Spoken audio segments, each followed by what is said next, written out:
Selamat malam saudara, kini giliran saya Maidop Elfrina menyampaikan sejumlah informasi di Kompas Bisnis hari ini. Kinerja ekspor kembali mentereng di tengah pandemi. Indonesia mencatatkan ekspor tertinggi dalam tahun ini sekaligus sejak Oktober 2018.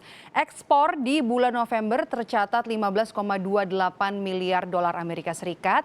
Nilai ekspor ini tumbuh 6,36% dibandingkan pada bulan sebelumnya dan hampir 10% secara tahunan atau year on year, baik untuk ekspor migas maupun non-migas yang membaik. Nah, selain faktor permintaan, penguatan ekspor tidak terlepas dari naiknya harga sejumlah komoditas andalan ekspor seperti minyak sawit dan batu bara. Permintaan dari negara-negara tujuan ekspor utama memang meningkat.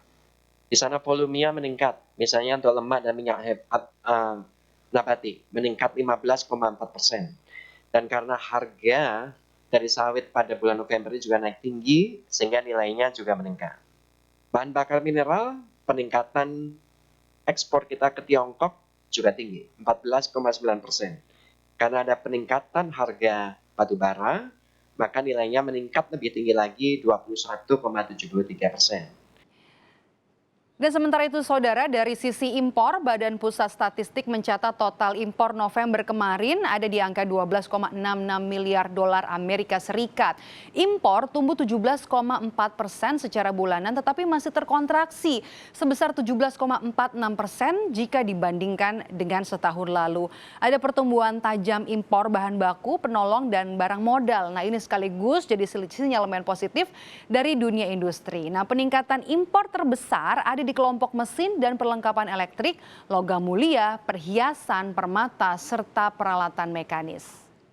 Nah, dengan kinerja ekspor impor November, maka neraca dagang barang kita tercatat surplus 2,61 miliar dolar Amerika Serikat. Indonesia, saudara, mencatatkan surplus neraca perdagangan dengan beberapa negara terbesar dengan Amerika Serikat, yakni nilainya 948,7 juta dolar, diikuti oleh India dan Filipina. Nah, sebaliknya neraca dagang Indonesia dengan beberapa negara masih defisit, terutama Indonesia dengan Tiongkok sebesar 572,6 juta dolar, diikuti dengan Tiongkok, maksud kami Hong Kong dan juga Australia.